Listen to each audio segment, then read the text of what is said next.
तो मैं आज उसी संदेश को आपके सामने रखना चाहता हूं, जो कि लूका रचित सुसमाचार उसका दूसरे अध्याय में है। उसके 41 पद से आज मैं आपका ध्यान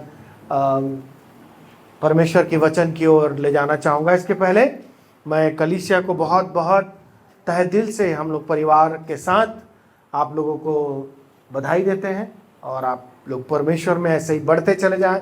बहन ने बहुत सुंदर गवाही दी कि किस प्रकार से इन दिनों में परमेश्वर इस कलीसिया को बढ़ा रहा है और उसका विकास कर रहा है, और हम परमेश्वर का धन्यवाद देते हैं उसकी सारी आशीषों के लिए। ठीक है, आइए हम प्रार्थना करें। प्यारे पिता परमेश्वर, हमारी सहायता कर कि जब हम तेरे वचन को खोलते हैं प्रभु, तो उसके प्रकाश से हम प्रकाशित हो सके। हमारी सहायता कर कि हमारा बोलना, सीखना, सुनना, समझना तेरे आत्मा की अगुवाई में हो। यीशु के नाम से मांगते हैं, आमीन।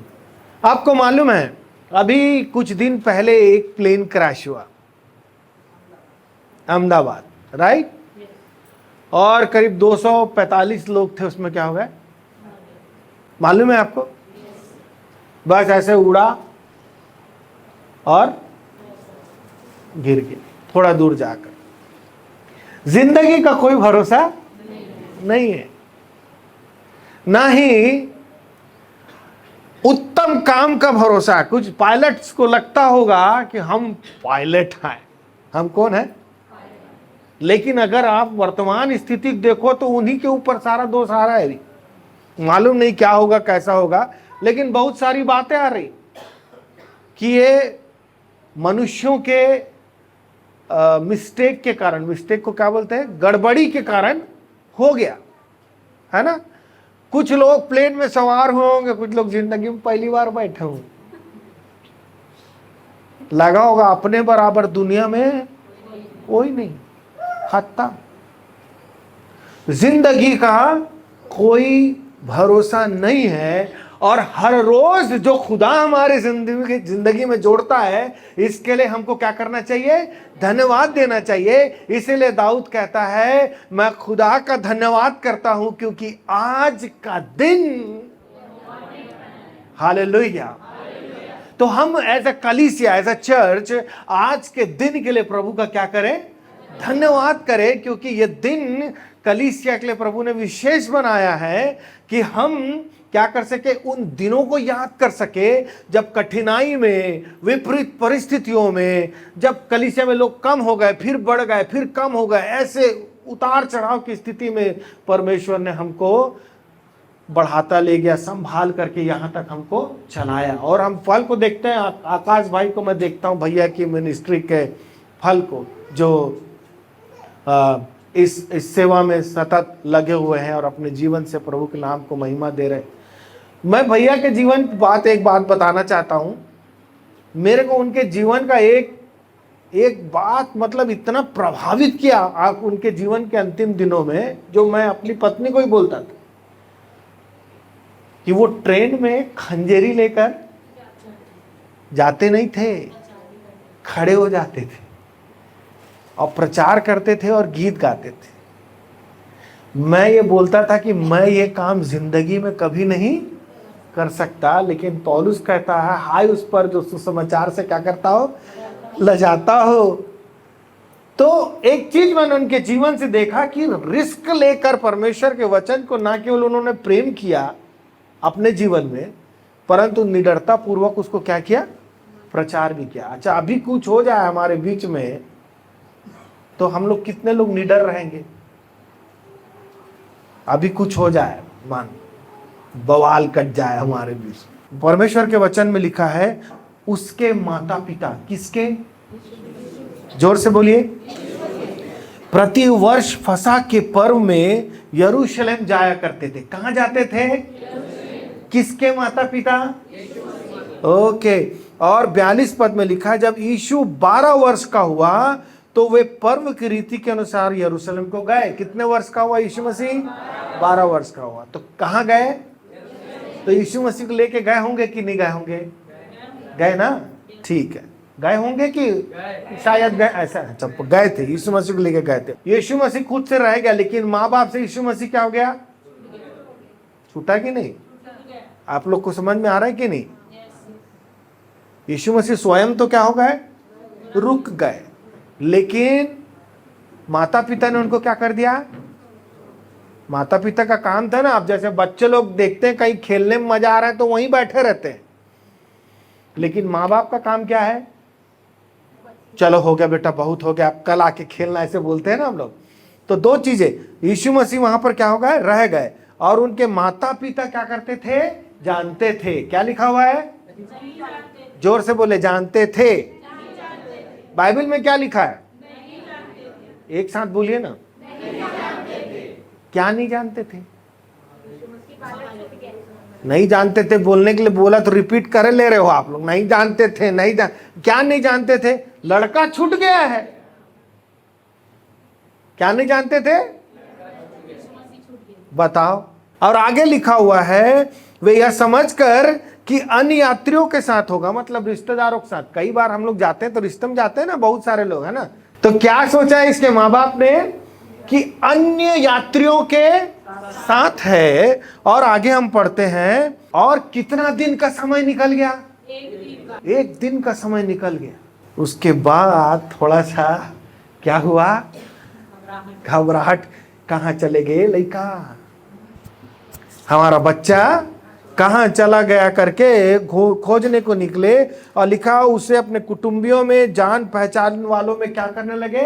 ढूंढने लगे, क्योंकि बहुत बड़ा सब के सब लोग जाते थे, मेला टाइप का वहां पर लगता था। पर जब नहीं मिला तो ढूंढते ढूंढते यरूशलेम को फिर लौट गए। और कितने दिन के बाद? 3 दिन तक यीशु मसीह उनके साथ, हाँ लिखा हुआ। और तीसरे दिन के बाद उन्होंने उसे मंदिर में उपदेशकों के बीच में बैठे, उनकी सुनते, उनसे प्रश्न करते हुए पाया। और जितने उसकी सुन रहे थे वे सब उसकी समझ और उसके उत्तरों से क्या थे? चकित थे। 48 पद में लिखा है, तब वे उसे देखकर, कौन? माता पिता। किसको देखकर? हाँ, यीशु मसीह को देखकर चकित हुए। और उसकी माता ने उससे कहा, हे पुत्र, तूने हमसे ऐसा व्यवहार क्यों किया? किसने किया व्यवहार? पुत्र ने किया। यीशु मसीह भी बोल सकते थे, तुम लोग भी तो मेरे को छोड़ के निकल लिए। हाँ, 3 दिन हो गया, मैं क्या खाया हूं, क्या पिया हूं, कोई चिंता नहीं। हम लोग बच्चों की चिंता करते हैं ना, स्कूल से आते हैं तो उनको खाना खिलाते हैं, उनका टिफिन देखते हैं, खाया है कि नहीं खाया है ना, खत्म हुआ है कि नहीं उसका रोटी। लेकिन यहाँ पर उसकी माँ कहती कि तूने हमारे साथ ऐसा क्यों किया? उसने उनसे कहा, तुम मुझे क्यों ढूंढते थे? क्या तुम नहीं जानते कि मुझे अपने पिता के भवन में होना अवश्य है? परंतु जो बात उसने उनसे कही उन्होंने उसे नहीं, यीशु मसीह की बात उसके माँ बाप की समझ में नहीं आए। तब वह उनके साथ गया और नासरत में आया और उनके वश में रहा। और उसकी माता ने ये सब बात अपने कहाँ रखी? ओके, ये पूरा अध्याय समझ में आ गया ना आप लोग को, है ना। अब इसके संदेश में अपन चलते हैं। संदेश का टाइटल है, they did not know where Jesus is. उनको मालूम नहीं था कि यीशु मसीह कहाँ है। और मेरे संदेश का पहला पॉइंट जो है, it is a ritual every year. हर साल वे क्या करते थे? फसह के पर्व को मनाने आया करते थे। बोलिए, फसह का पर्व। फसह का पर्व क्या है बताऊं? वो जब मिस्र देश से इसराइलियों को निकाल के लाया गया ना, परमेश्वर ने मिस्र देश से इसराइलियों को निकाला ना, तो लाल सागर पार करा के निकाला। ये घटना मालूम है? तो जिस रात को उनको निकाला, जिस दिन निकाला, वो पूरी घटना को फसह के पर्व के रूप में मनाया जाता था। सब अपने अपने दरवाजों में क्या लगाए थे? मेमने का लहू। और जिस दरवाजे में लगा था वो दरवाजे में मौत नहीं आई, परंतु जिन दरवाजों में नहीं लगा था उन दरवाजों में मृत्यु आई। ये ऐतिहासिक है, इसको मेरे पता नहीं आपको मालूम है कि नहीं, लेकिन इसको सीखना बहुत अच्छे। तो इसी घटना को कि परमेश्वर ने मिस्र की गुलामी से हमको आजाद किया और कनान देश में लेके आया, प्रतिज्ञा के देश में लोहू के द्वारा छुटकारा दिया। लोग इसको पाप क्षमा के दिन के रूप में डे, एक ऐसे दिन के रूप में मनाते थे जब इनके पापों की क्या मिली, इनको क्षमा मिली, जब इनको छुटकारा मिला, जब इनको उद्धार मिला। और फसह के पर्व के रूप में इस दिन को क्या करते थे, मनाते थे। तो कहां जाके मनाते थे? यरूशलेम में जाके मनाते थे। कौन सा दिन को? जो गुलामी से लोग क्या हुए थे, आजाद हुए थे, उस दिन को फसह का के पर्व के रूप में मनाते थे। और आज भी ये लोग फसह का पर्व मनाने गए थे। जैसे हम लोग आज काय के लिए आए हैं, अपने चर्च का स्थापना दिवस मनाने आए हैं। हर साल की हमारी रीति है, इनकी भी हर साल की रीति थी। ये भी आए थे, किसको लेके आए थे? और यीशु मसीह क्या है जी? फसह का मेमना, उसी को लेके, उसी के त्योहार में उसी के साथ आए थे। लेकिन मालूम, हम लोग भी कई बार कलीसिया में आते हैं, यीशु मसीह के लिए आते हैं, जीवन बदल लेने के लिए आते हैं, लेकिन क्या कर रहे हैं मालूम? कई बार रविवारी आराधना या विशेष आराधना हमारे जीवन में फसह के पर्व के जैसे हो जाती है, जिसमें लिखा ना पहले पद में, उसके माता पिता प्रति वर्ष ये करना है। क्रिसमस आया तो क्या करना है? प्रति वर्ष। बजट नहीं रहा तो स्किप कर, नहीं तो अच्छा पकवान तो बनाते ही, बनाते नहीं बनाते आप? प्रति वर्ष। और तो पहली चीज हम यहां पर देखते हैं, कई बार जब हम चीजों को बार बार करते हैं ना, तो उसकी उस अहमियत को हम कम कर देते हैं जिसके लिए वो दिन एक्चुअली में निर्धारित किया। फसह का पर्व का दिन इसलिए निर्धारित किया गया था कि सेलिब्रेट कर सके फसह के मेमने को। और फसह का मेमना कौन था? यीशु मसीह था। यीशु मसीह तो गया किनारे, अपन ऐसी सेलिब्रेट। तो पहली बात हम देखते हैं कि it was a ritual, routine. हमारे जिंदगी में रूटीन चीज जब होने लगती है ना, तो उसकी अहमियत क्या होने लगती है? जब हमारे दिनचर्या में आने लगता है तो उसका वैल्यू धीरे धीरे क्या होने लगता है? कम होने लगता है। इतना कम होने लगता है कि दूसरी बात मैं आपको यहां पर बताता हूं कि ये लोग फसह का पर्व मनाए, त्योहार मनाए, जो भी बलिदान करना था बलिदान किए, बढ़िया काय वाय जो खाना था, और उसके बाद वहां से क्या हो गए? रिटर्न हो गए। लेकिन जब वे रिटर्न हुए तब यीशु मसीह उनके साथ, क्या लिखा है परमेश्वर के वचन में? 43 पद में लिखा है, और जब वे उन दिनों को पूरा करके लौटने लगे तो बालक यीशु यरूशलेम में रह गया और उसके माता पिता बोल, अरे बोल, नहीं जानते थे। Where is Jesus? आपको पता है यीशु मसीह कहाँ है? उसके माता पिता को तो लिखा है नहीं मालूम था। What a sad story. अच्छा बताओ, मरियम से बेहतर यीशु मसीह के विषय में कौन जानता था? यूसुफ भी नहीं जानता था। यूसुफ को तो एक बार सपना आया था, दर्शन आया था बेचारे, लेकिन मरियम ने तो यीशु मसीह को अपने पेट में रखा था। वो जानती थी कि ये किसका बेटा है? खुदा का बेटा है, परमेश्वर का बेटा है। लेकिन परमेश्वर का बेटा कहाँ है मालूम नहीं। और हम जो मसीह में आ गए हैं, चाहे किसी भी कारण से क्यों ना हो, हम जो सेवा करते हैं, बीते 35 वर्षों से 30 वर्षों से यहाँ पर सेवकाई चल रही है और डोंगर के क्षेत्रों में कई एक जगहों में सेवकाई चल रही है। मेरा एक सवाल अपने आप से, खुद से और सारी कलीसियाओं से, वेयर इज जीसस? यीशु मसीह कहां है? और तो और कहां है वो छोड़ दीजिए, लिखा हुआ है इनको मालूम नहीं था। जिनको मालूम होना चाहिए उनको मालूम नहीं था कि यीशु मसीह। क्या तुमको मालूम यीशु मसीह कहां है? Where is Jesus? हमको लगता है यीशु मसीह चर्च में है, संडे जाएंगे नहा धो के मिलेंगे, लेकिन आते हैं, मिलते हैं क्या? जो सच में खोजने के लिए आते हैं वो उसको पाते हैं। सही बात है ना? Where is Jesus? कहां है यीशु मसीह? और उसके माता पिता को बहुत साफ साफ शब्दों में लिखा है कि उसके माता पिता नहीं जानते थे, है ना? हम मतलब कितनी बड़ी रिस्पॉन्सिबिलिटी थी बच्चों के विषय में जानना, है ना? वैसे ही हम मसीहों के लिए ये बहुत बड़ी रिस्पॉन्सिबिलिटी है कि हम जाने कि यीशु मसीह हमारे जीवन में है कि नहीं।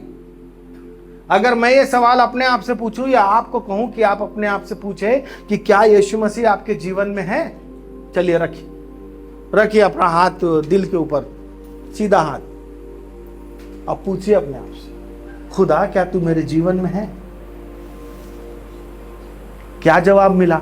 मेरे को बताने की जरूरत नहीं है। आप अपने आप को कितना धर्मी क्यों ना समझ लो, खुदा आज यहां नहीं। तो पहली बात हमने देखी कि ये सेलिब्रेशन का डे था, रिचुअल था।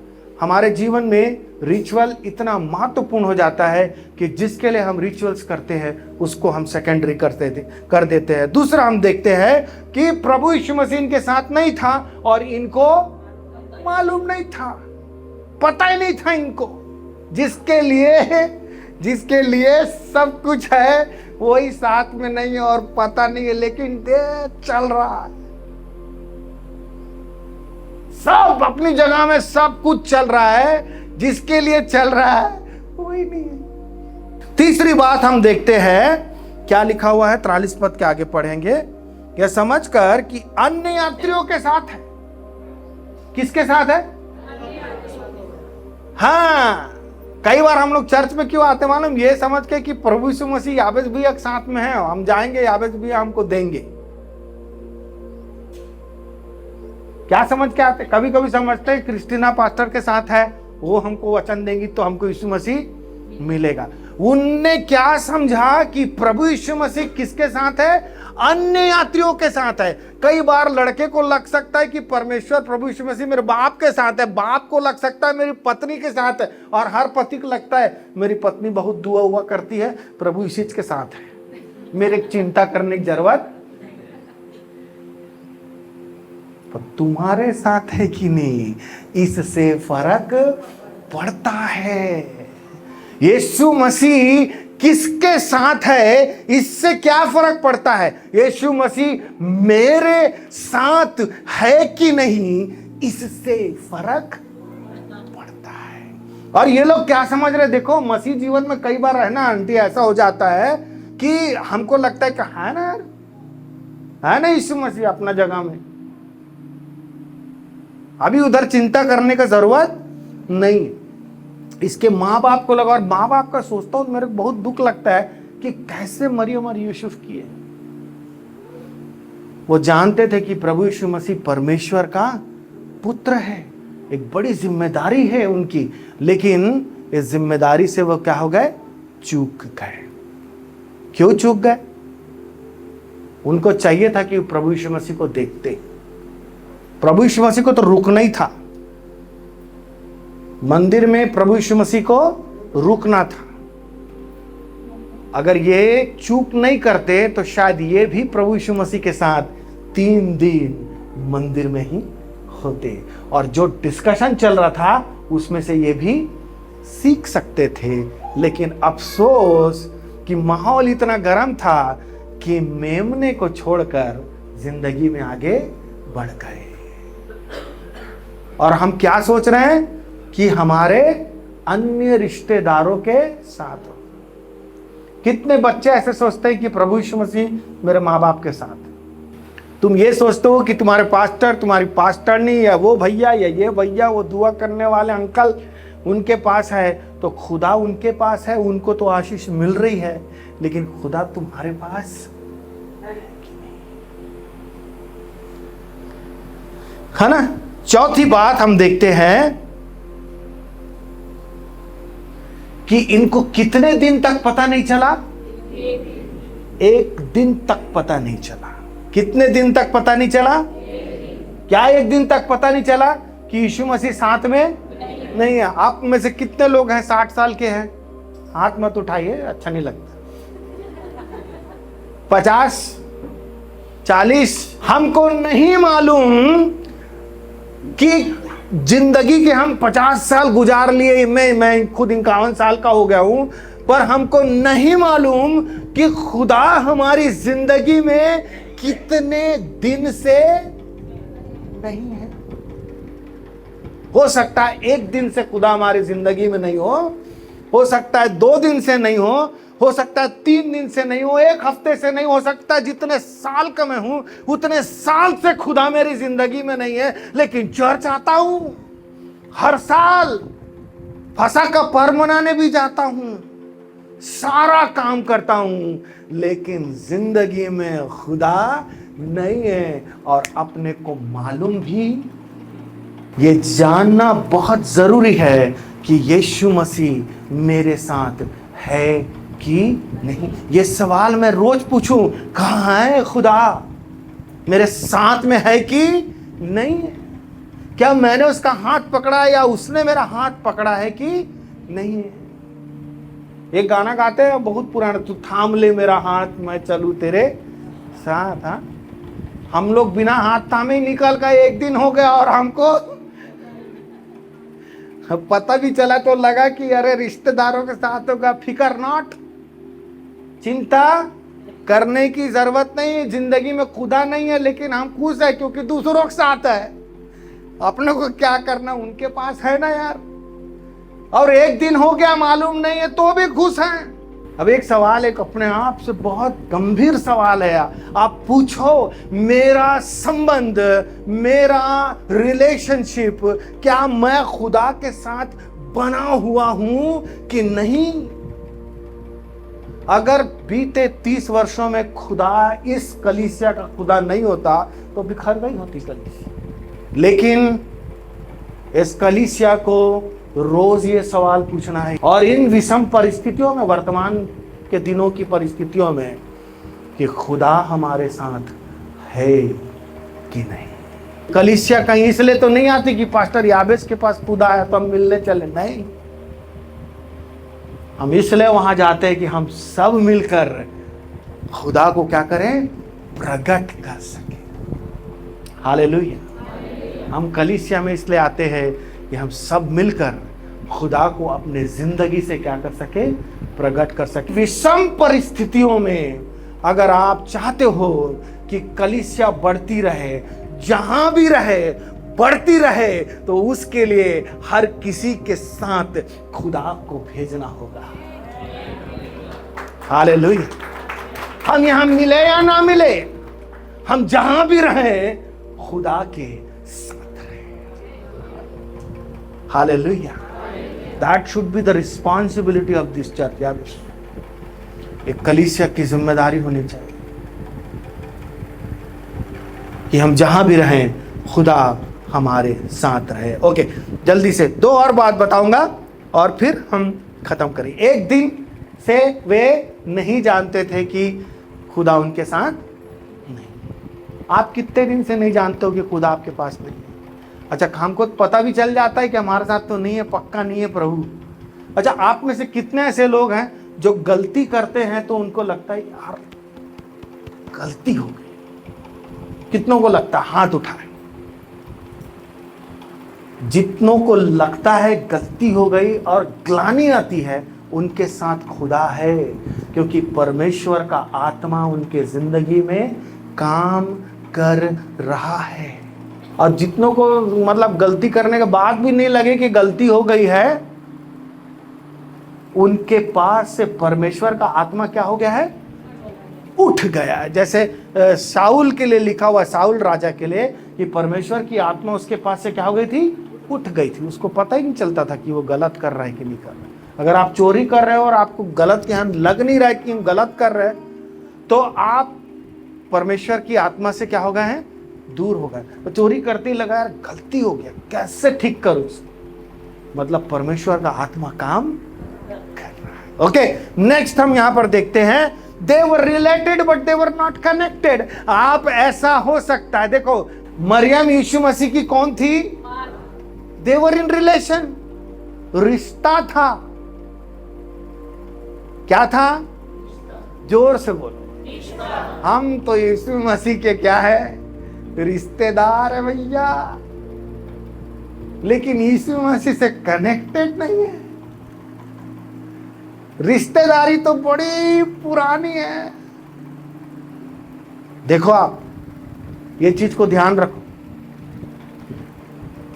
यीशु मसीह का रिश्ता था उनके साथ, मां और बेटे का, बाप और बेटे का। हालांकि यीशु मसीह पवित्र आत्मा से गर्भ में आए थे और परमेश्वर पिता उनका पिता था, लेकिन पैदा तो किया था ना मरियम ने। रिश्ता तो था ना उनके बीच में, रिश्ता तो था, लेकिन संबंध, हमारा भी रिश्ता हो सकता है खुदा के साथ। हम कह सकते हैं हम खुदा के बच्चे हैं, हमको उसने अपने भाई और बहन कहकर बुलाया है, पर क्या हमारा संबंध खुदा के साथ वैसा है जैसा रहना चाहिए? हो सकता है कि हम रिलेटेड हों, हम ब्लड रिलेशन में हो, लेकिन हमारा संबंध खुदा के साथ नहीं। 5 बातों को मैंने आपको अभी बताया, जल्दी से अपन रिकैप करते हैं ना। पहली बात कि ये प्रतिवर्ष क्या करते थे? मनाने। दूसरी बात मैंने आपको बताया था, उनको, बोलो जोर से बोलो, मालूम नहीं था कि क्या यीशु मसीह हमारे साथ नहीं है। तीसरा, उनको क्या लगा कि वो किसके साथ है? रिश्तेदारों के साथ है। और ये उनके लिए मैटर नहीं रखता है, हमारे साथ हो या ना हो, हमारे किसी के साथ तो है। लेकिन परमेश्वर का वचन हमको सिखाता है, किसी के साथ हो या ना हो, मेरे साथ होना चाहिए यीशु मसीह को। ठीक है। उसके बाद चौथा हम देखे, कितने दिन तक वे नहीं जानते थे? एक दिन तक पता ही नहीं चला, लेकिन एक दिन हो गया। और उसके बाद 5वीं बात हम देखते हैं कि ये दे वर रिलेटेड, इन रिलेशनशिप में थे, संबंध था उनका पारिवारिक, लेकिन व्यक्तिगत कनेक्शन। आप ये कह सकते हो मैं तो पैदा ही मसीह हुआ हूं, जन्म से यीशु मसीह को मानने वाला हूं, मेरी माँ मानती थी, मेरी ये वो दुनिया भर का हम बोल सकते हैं, लेकिन क्या हमारा कनेक्शन प्रभु यीशु मसीह के साथ है? और अंतिम बात हम देखते हैं, इसको बता के मैं समाप्त करूंगा। आपको मालूम है, जब यीशु मसीह जिंदगी से दूर हो जाए, आपकी अपनी कमियों के कारण, गलतियों के कारण, आपको लगे कि यीशु मसीह किसके साथ है? मेरे रिश्तेदारों के साथ है। एक दिन तक आपको कोई फर्क ना पड़े, त्योहार के मौज मस्ती में आप इतने चूर हो गए हो कि यीशु मसीह से क्या हो गए हो? दूर हो गए हो। अरे तो राइमिंग हो गया, चूर हो गए हो तो दूर हो गए हो। तो जब आपको ऐसा लगने लगे और आपको अचानक से एहसास हो कि नहीं, मुझे खुदा चाहिए, क्योंकि उसके बिना जिंदगी का मजा नहीं है, तो आपको खुदा कहाँ मिलेगा मालूम है? बोलो कहाँ मिलेगा? मंदिर में। बोलो तो कहाँ मिलेगा? अपने अंदर, व्यक्तिगत में। इन लोगों को कहाँ मिला? अच्छा, बाइबल में इनके माँ बाप को खुदा कहाँ मिला? कहाँ छोड़े थे?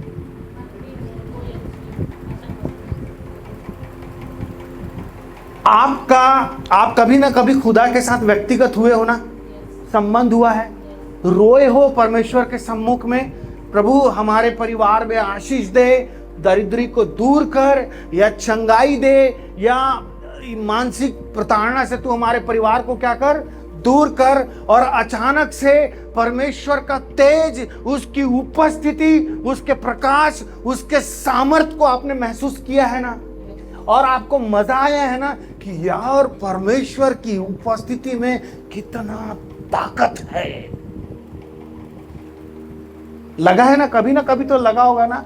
लेकिन 2 दिन बने रहे, 3 दिन बने रहे, और चौथे दिन फिर क्या हो गए, हम भूल गए। इन लोगों को तो एक दिन में पता चल गया कि यीशु मसीह साथ में नहीं, हम लोग तो अभी तक भूले भटके घूम रहे हैं। हमको याद ही नहीं कि कब हमने खुदा के साथ वो बढ़िया वाला संबंध स्थापित किया था, जहां पर हम तेज और आनंद और उत्साह और शक्ति और सामर्थ्य से भर गए थे। हालेलुया। आपको मालूम है आपको खुदा कहां मिलेगा? आपको खुदा वही मिलेगा जहां पर आप उसको लास्ट छोड़कर आए। तो इनके माँ बाप को खुदा कहां मिला? वही मिला जहां पर वो यीशु मसीह को छोड़कर गए थे। He is still there। वो आज भी वहीं पर उसी स्थान में बैठकर तुम्हारा इंतजार करता है कि मेरा बेटा और मेरी बेटी मुझसे मिलने वापस आए। Hallelujah. What a God we worship। कितना महान परमेश्वर हम। अच्छा, ये परमेश्वर ना केवल इंतजार करता है, कई बार खोजने भी चला जाता है। जब उसको लगता है ना कि जिद्दी औलाद हो गया, ये नहीं आएगा रे वापस, तो वो खोजने के लिए जाता है। लेकिन आज इस पैसेज में हम देखते हैं कि खुदा को हमने जहां छोड़ा था, हम खुदा को अपनी जिंदगी में वहीं पाएंगे जिस मुकाम पर हमने खुदा को क्या किया था, छोड़ दिया। यदि आप अपनी जिंदगी में आशीष, आनंद और उसकी उपस्थिति का दुगना एहसास पाना चाहते हो, तो एक बार फिर से उस स्थान पर वापस जाएं जहां पर आपने खुदा से पहली मुलाकात की थी।